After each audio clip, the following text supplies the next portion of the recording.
United! What's going on, guys? John checking in for the United View, the match report of the game. Everton versus Manchester United, held at Goodison Park, and the game has ended 3-0 to United. Come on, lads. What an incredible performance. What a star-studded performance, if you will. We got to talk about every single element of this game, and of course, Alejandro Garnacho. That's coming. But let's talk a little bit about how this match started prior to kickoff. Erik ten Hag serving his one-match suspension up in the stands, sitting next to Darren Fletcher. I was a bit concerned about that, of course, including the whole situation regarding Everton, of course, being deducted 10 points, whether rightly or wrongly so. Those fans were going to be the 12th men of all 12 men's. They were absolutely in full force, screaming, upset, fueled by emotion, whether it be rage or whether it be, perseverance, whatever it is. They were going to be an obvious force that were going to fuel the Everton players on that pitch today, and I was really concerned that might really impact the way Manchester United play. We've not been good at all in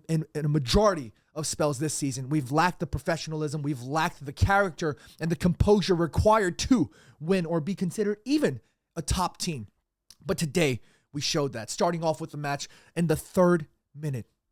Overhead cross from Diogo Dalot. And I'm sitting there. Overhead cross from Diogo Dalot. And as that ball's floating in towards the edge of the 18-yard box, I see one player running to address it. And every frame that passes by, it seems like he's building up for something acrobatic.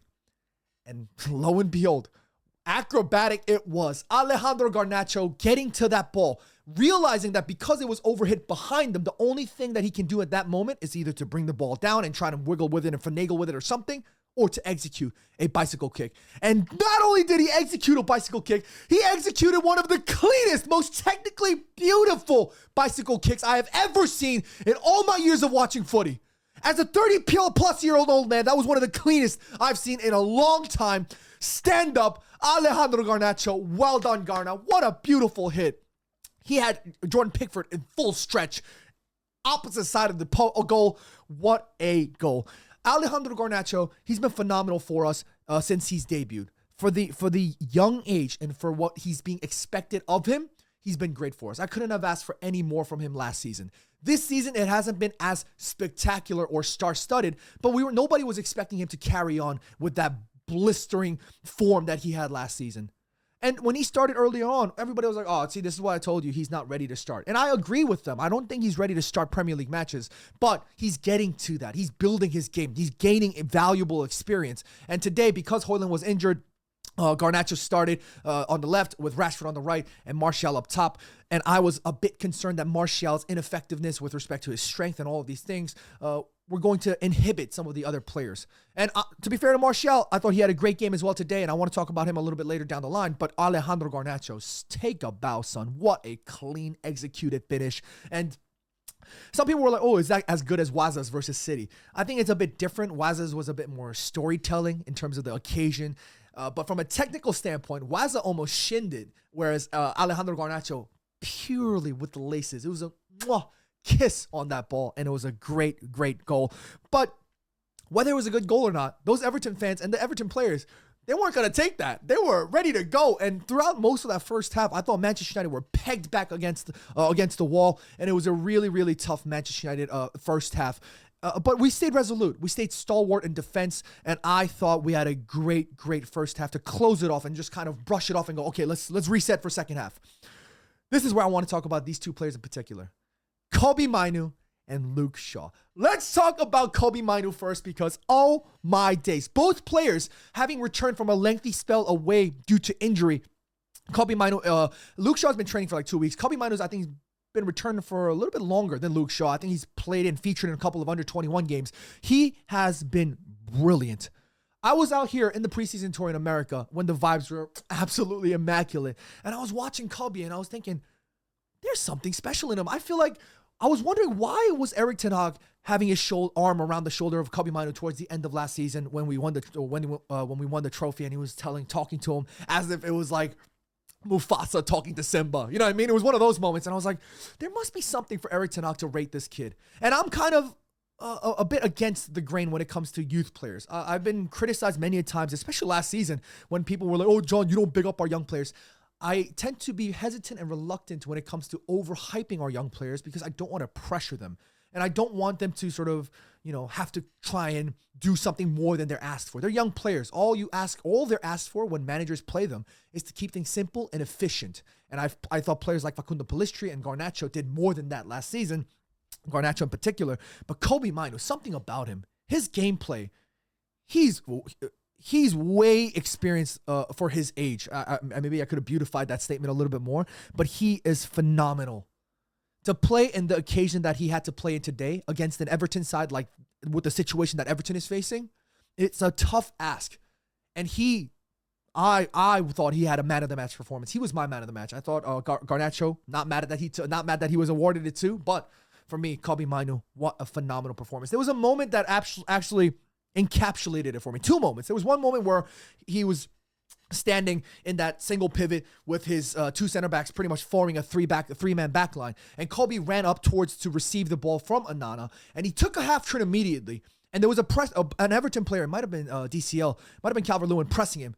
He turned and he just finessed past two Everton players, drove the ball forward, got past another one, and he saw Garnacho on the byline between the two center backs, and he made that run through the channel, and Kobbie just slotted that ball right through, and it was slightly overhit. But the coolness and the calmness for Kobbie to do that, excellent. There was another moment where it was a similar circumstance, Everton pressing very high up. There was a situation with Onana, Lindelof, and Kobbie, and they were sort of like moving the ball around, and they sort of started soaking up a bit more of the pressure, a little too much for my liking.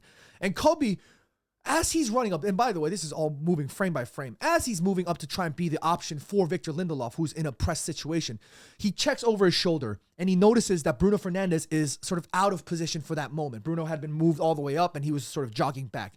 Kobbie, realizing that Victor needs an out ASAP, he ushers to Bruno to come quickly. You see him do this, and Bruno slots in to be the available passing option.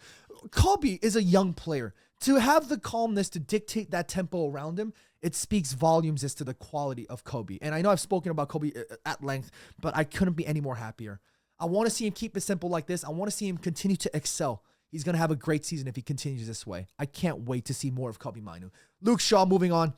I thought the back four was entirely phenomenal.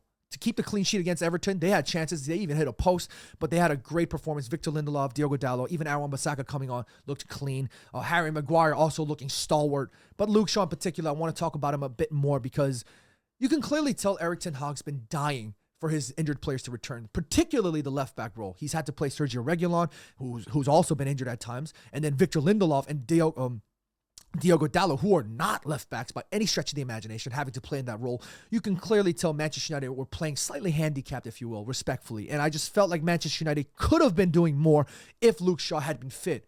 And he came in, slotted in right away, and it was a bit of a head scratcher for me because I'm thinking, doesn't Erik ten Hag normally ease these players in? Aren't they usually on the bench first and then they make like a 20-minute, 30-minute cameo before they're able to fully play again, starting in the 11? But he slotted Kobbie and Luke immediately. And it spoke to me how dire this situation was.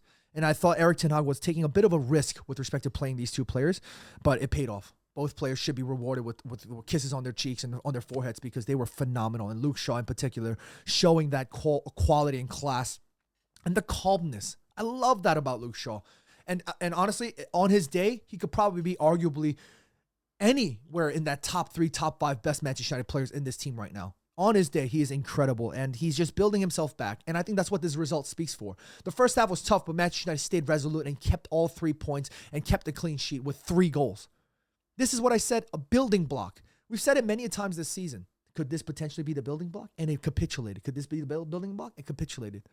This could be something special because this was one of the most professional performances from Manchester United that I've seen in a very long time. And I couldn't be any more happier with the result and the performance today.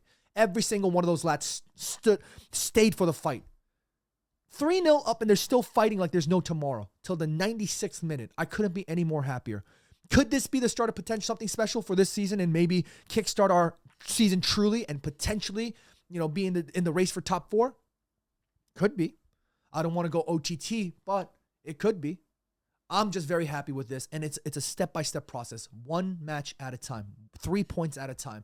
This, to get a result against Everton at Goodison, given the circumstances in this manner, I couldn't be any more happier. My man of the match was Kobbie Mainoo. I was a little bit disappointed with Marcus Rashford. Oh, I wanted to talk about this real quickly. I'm worried about Marcus Rashford. I was so happy. I was so, like, my heart was warm seeing Bruno Fernandes and Anthony Martial give the penalty chance to Marcus Rashford. They understand that he's really in a dire situation and a goal could potentially help galvanize him and rejuvenate his season. I love that from Tony M, and I love that from Bruno. And he slotted at top bins. Fair play to Marcus, and I love that for him. But it was a bad performance. I'm sorry. And it hurts me to say because I love Marcus to death, and I want him to do so well. But it was another poor performance where it just doesn't work out for him. I don't know what to do. I don't know what to do. What do you guys think? Get in the comments. I'm sorry to end it like this, but I wanted to big up Bruno and Martial in particular for that kind, class, active gesture. But anyways, let's end on a high. Kobe Mainu, my man of the match. Who was your man of the match? Get in the comments and let us know. And if you guys are new to the United View, please consider subscribing to the channel. And if you guys want to hear a little bit more about what I have to say, the links to my channel are in the description below. That's it for me, guys. Thank you so much. Be happy, be healthy, and we will see you in the next one. Peace!